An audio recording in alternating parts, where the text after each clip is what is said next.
Welcome to Sober.Coffee, a weekly coffee chat sharing experience, strength, and hope for anyone on the sober road to recovery. You can download Sober.Coffee weekly on all podcast platforms and check us out on Instagram at Sober.Coffee Podcast and on Twitter at Sober.Coffee Pod. To learn more about us and to help support these sessions, visit online at Sober.Coffee. Here are your hosts, two guys on their own path to recovery, Mike and Glenn. Let's join them at the coffee shop. Two guys and a girl. Good morning. Hey, Mikey, good morning. I just had a big stretch. Yeah. After all that coffee, I had to stretch. I know. Got the tall Lynda, great to lattes have you going. back. Oh, thanks to have me back there. Glee to the double N and Smiley Mike. Glad to be here, guys. Mikey, 4 sugar, 4 cream. Good Good morning. That's how I like Yeah. mine. A little coffee with my cream and sugar. That's right. Exactly. Blonde and sweet, just like me. Yeah. So glad to have you back. Thanks for having me back, So glad to have guys. you back. So, you know, this is going to be a part 2. Okay. Right? Because we had you in, and for those that haven't taken the time yet, please go back and look at Lynda's story. That's with a Y, Lynda with the Y. And look at Lynda's story and listen to Lynda's story. And when we finished that session, it felt so good to us that we had uncovered so many of the elements that are so important to recovery. But we also were really sad that we ran out of time. And Lynda's like, but wait, I didn't get to tell everybody just about getting the warmed solution. up. I'm like, I didn't get the solution. I was too much in the problem. Yeah, and so, Yeah. I know Lynda, and, and she's been inspirational in my recovery, and she walks with a bounce in her step, fire in her eyes, and she lives a purpose. And so so let's spend this morning session just talking about the solution. Yeah. What did you find at the Well, I found the big thing was that I didn't have to drink or drug over anything, because I went through my last drink was October 1st, 2012. And then 3 months later, right before Christmas, my husband killed himself as a result of untreated alcoholism, drug addiction, and depression. And to get through all of that, sober is such a blessing, and it was only because of the program and surrounding myself with other sober people that were teaching me that I don't have to drink or drug over anything. And it's funny though, because a lot of times my relapse would be because I'm feeling good, not because I'm miserable. All right. So that's where I have to be really careful when I'm in a really good mood, because that's when I'm thinking about maybe I'll have a joint, maybe a little drink and feel even better, because that's what we want to do. Whatever we're feeling, we want more of, So, but I did dig myself into the program of hanging around and being in the middle of the herd, I call it. I love that. And I had shared that before. That was great. And staying in the center, staying focused, keeping a tight grip on my higher power to help me get through things. And I went through a lot of trauma sober. I lost my house. It was put in a foreclosure, and I lost a relationship with my children. But I had to step back and let those things go and continue to work on my sobriety and work on me and not worry about that, because I wanted to grab my children. They didn't understand. They didn't know, Sure. and usually, like, their father killed himself, they got to blame somebody. And usually what you do is you go to the ones you love the most, Sure. and, so instead of grabbing them by the shoulders, I needed to step back and just work my program and thank God for my sponsor to lead me in that. And so I did, I kept it, in the program, but then to be out of my house, we actually owned our house outright. It was paid off, but we had put it down as collateral for a piece of commercial property, and then the bank foreclosed on it, which means they took our house. And to be out of your house, out of everything, and have nothing was devastating. And this happened when you were sober? This is when I was sober, yeah. And so I was able to move in with my cousin, but I didn't want to get out of bed. I would stay in bed all week except for one meeting a week. I was chairing one meeting on Wednesday morning, 7 a.m., 12 and 12. And that was what was keeping me in that. And they were shocked because they knew I wasn't getting out of bed, and they're such loving, good people. And he's actually in recovery from alcoholism. So he kind of knows what it's like. But I was surprised that they allowed me to go that long, and the thought occurred to me, I don't even need to do this Wednesday morning meeting. And that's when I knew I was in trouble. And that's when a lady came in to the meeting on a Wednesday morning, and she had relapsed again. And this has been the revolving door for her for years. I've been watching her go in and out and in and out. And I thought, and in the meantime, my sponsor had let me go because, here you don't sponsor somebody that's just staying in bed all week. It goes to one meeting. And if they're not going to do what you suggest, I don't blame her. She said, if you're not going to do anything, what purpose do you have me? And I was like, yeah, I don't care. And that's how I was. I just didn't care. I was staying sober, but I wasn't living. And she wasn't going to co-sign that bullshit. Sorry, but, And so that girl came in and I thought, well, she needs a sponsor. And I thought, well, how am I going to sponsor her if I don't have a sponsor? From bed, right. So what I did was I called my old sponsor. I said, you know what? I got a girl I need to help that needs help. And would you sponsor me? That's and she awesome. said, you bet. And I said, what do you want me to do? She's like, well, go to meetings and give me a call. I'm like, okay, well, it's easy. I did that. You were ready and you wanted it. Yeah. Well, then I come back and found out that she moved to, a neighboring, like a town a ways away. I found out that she moved, the girl that I wanted to help. And so I had to start going to all these meetings to find her in the other town. So I was going to meetings every day to find her. And I did. I found her. And I said, do you have a sponsor yet? She said, no. I said, well, I'll sponsor you. I didn't even ask her. I said, I will sponsor you. And I'll tell you what, that helped me more than anything. That was really part of the solution. It wasn't just not drinking or drugging, but living a purposeful life and helping somebody else and guiding them in the path that I took to stay sober and how it changed my life. And then helping her is a turning point in my sobriety by sponsoring her, and sharing the solution with somebody else was pivotal for me. And it changed my life. And she's still sober to this day. And, I'm not going to take credit for it. I just led her in what I learned. But to watch somebody change, like she could not be alone with her children because of her alcoholism and stuff. She was banned from being alone with her children. And now, at this point now, she took them for the summer out to the East Coast to spend time with her family, just her and her kids, and she could drive them around. And she's living her full life with her children. Just to see that is rewarding. It really is rewarding, and this isn't a competition. This is building each other up and holding each other up. Right. There's no competition. If you're doing better than me, then that's great. But also learning that not to compare myself with other. If I'm comparing myself with somebody else, then either I'm thinking I'm better than or not as good as. And at this point in my life, I'm realizing, and it's taken a long time, because before I would look in the mirror and say, oh my God, I hate you, bitch. And now I can look at in the mirror and God. Yeah, we actually titled your episode "I Hate You, Bitch." Right? And now I think so. And now this one could be titled "I Love You, You Worthy Woman." Ooh. Because I am worthy. I do deserve respect and value. I'm a valuable woman. I love you, you valuable woman. And to look in the mirror and feel that is more than anything better than anything I could. So it's more than just not drinking or drugging, but it's living and believing and loving yourself. Because how are you going to love someone else if you don't love yourself? Right. Yeah, no, I love that. And when we're talking about, brainstorming about what we're going to chat about here at the coffee shop, we use the word solution. And I have come to really surrender to the words of, this is for me, the words of the AA Big Book, right? And I'm not one of those people that go in and try to change the words. I think that's ego driven. And I think that's because I can change those words to make it fit what I want. And then it leads right to another drink. Right. So I have surrendered to the words of the Big Book. And there's a chapter in the Big Book called There Is a Solution. And I really focus on the words. It doesn't say there might be. It doesn't say there could be. It doesn't say, hey, for the chosen few, the lottery winners. No. There is a solution. And I love how you're, pointing out some points about the solution and how it works. Mm-hmm. Yeah.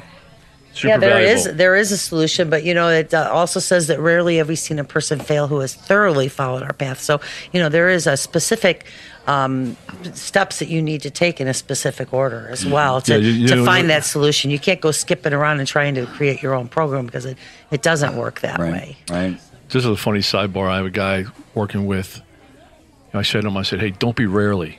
Yeah. He goes, Never. he goes, what does that mean? I'm like, rarely have we seen a person fail. Right. Don't be rarely. You know, my first sponsor, when I had my brand new big book, and she opened up chapter 5, and she scratched out rarely and wrote the word never, and I still have that book, and that's what I use, and it's never. Yeah. You know, and basically, if you follow the directions, like you're baking a cake, and you do it exactly like those directions, that cake is going to turn out beautiful. But if you detour from that and don't follow the directions, then you're gonna, who knows what you're And gonna. it all sounds very complicated, but it's really can Very be simple. It's just take the next right step. Just read, work with it, work with somebody else, and find out how they did it and follow that path. It's a really simple program. I can make it complicated. Yeah, We right, do right. complicate it, You know, right? I right. can make it super complicated, but I love your baking analogy. I got a daughter of 15. She's so cool, and she loves to bake now, right?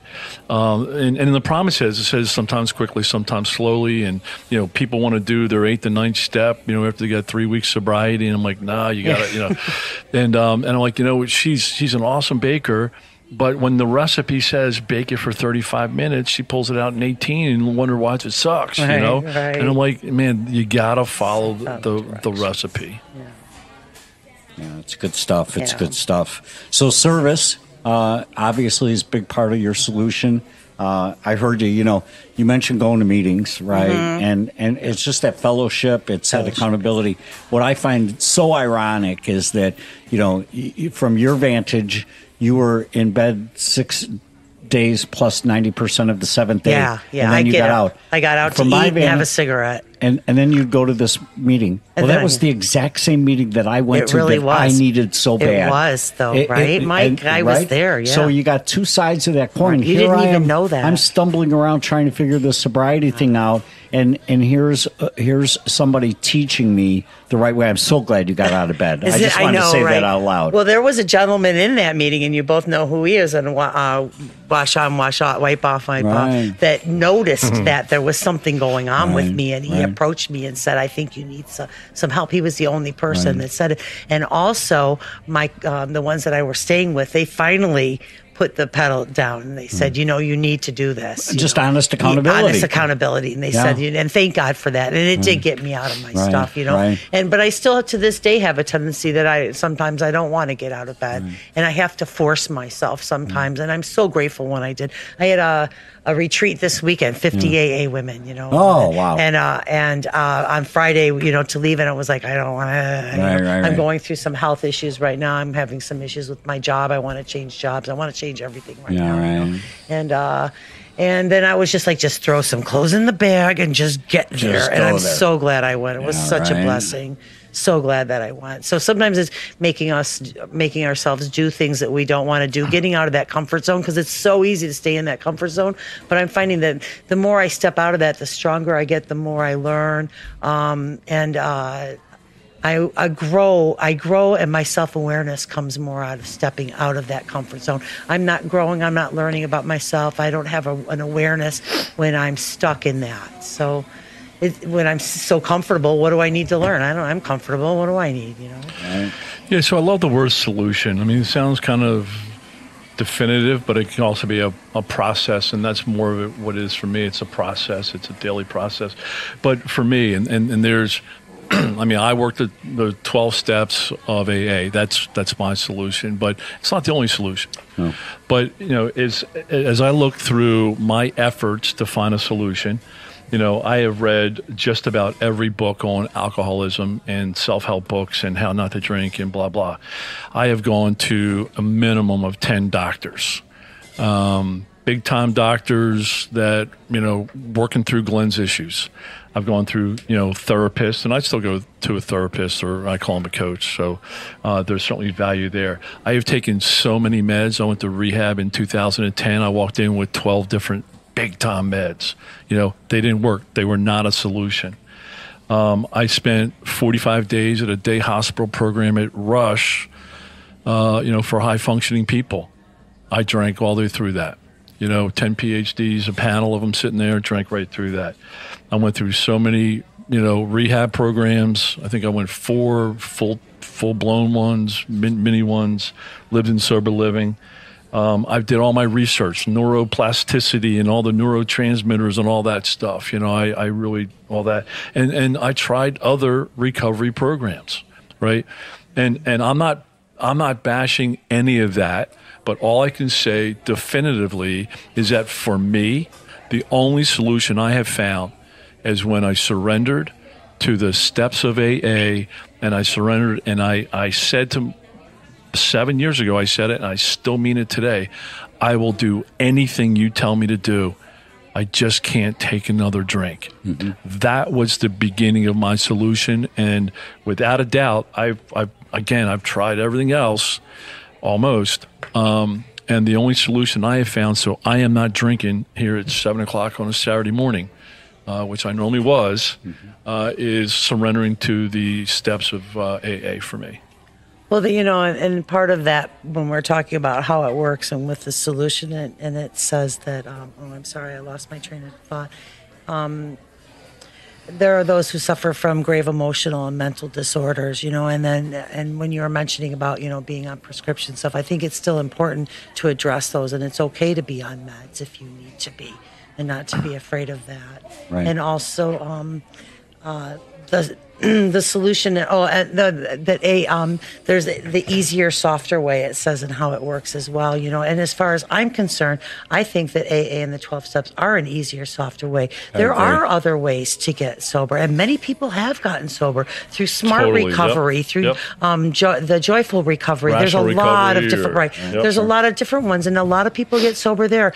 Just for me personally, the 12 steps works great because I'm able to address the issues that are underlying for the reason why I drank and did drugs, right. And it put it in a specific order that I could relate to it, and then I could work on these things to get them out of that box that when something would come up, it would pop up and it would scare me.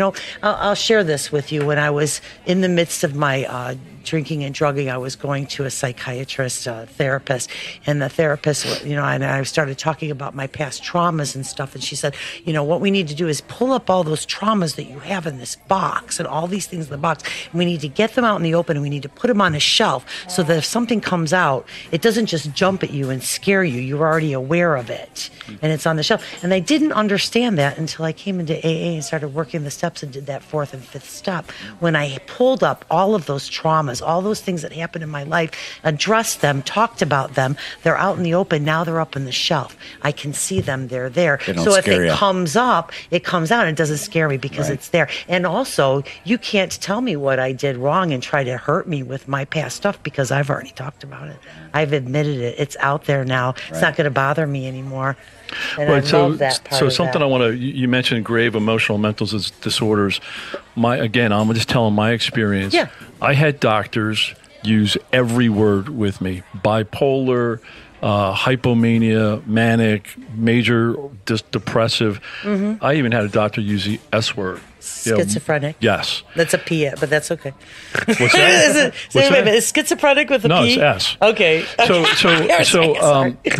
So what I found was, and I'm not faulting the doctors, what I found was in sobriety, all of that disappeared. And doctors gave me major meds. For me, their plan was higher dosage, more time. And they had me cranked on so many meds because they didn't say, Glenn, you should go to AA, just get sober for a year, and then let's reanalyze you. They didn't do that. And something on meds is I had a quasi-sponsee. I was on the phone with him, didn't sound right. I'm like, dude, what's going on? What are you on? What's going on? He said, well, I'm on Xanax. I'm like, dude, you're a Xanax addict. You're an alcoholic. What are you doing taking Xanax? He said, my doctor gave it to me. I'm like, dude, my doctor gave me 12 meds. I can go get my doctor to say anything. Mm. But in order to do that, I'm not being honest. Mm-hmm. I'm not being honest with the doctor. And so I agree. If you need meds, you need meds. Yes. For me today, for me to put a medicine in my body, my sponsor knows about it. My doctor knows that I'm an alcoholic. And my wife knows about it. So I think if all three of them, because I used to go get stuff from my doctor and he didn't know I was an alcoholic. Well, of course he's giving me all that crap, right? So an honest program I'm honest with every one of my doctors. My dentist knows. Right. You know, I get nitrous to have my teeth pulled. You know, all I got was a shot of Novocaine to have the tooth pulled. Yeah, for fear you know what? And they wanted to give me like 20 narcos, and it was and I didn't even know if I wanted to do one. I went home and with the prescription, and I'm like, oh, I'm doing good now. I don't think, and then after and so I called the pharmacy and said, could I just have 3, one for today, and just limit myself. But also I wanted to. That's being honest. Yeah, that's and also that is being accountable, letting my sponsor and my family know about what's going on. But also another thing is, I did go through some depression, and I have been diagnosed as bipolar, but the drinking and the drugging can amplify that so much. So when I'm not drinking or drugging, the bipolarness it subsides more. But when I get into some difficult situations, I can find the mania and the depression coming in, and I'm not afraid to talk to a doctor and ask about maybe I need something right now to stabilize me. And I look at it as temporary, but I would never tell somebody not to see a doctor or get a medication, because the doctors do know. But of course, we have to be honest with the doctor and let them know about past addictions. And have a team.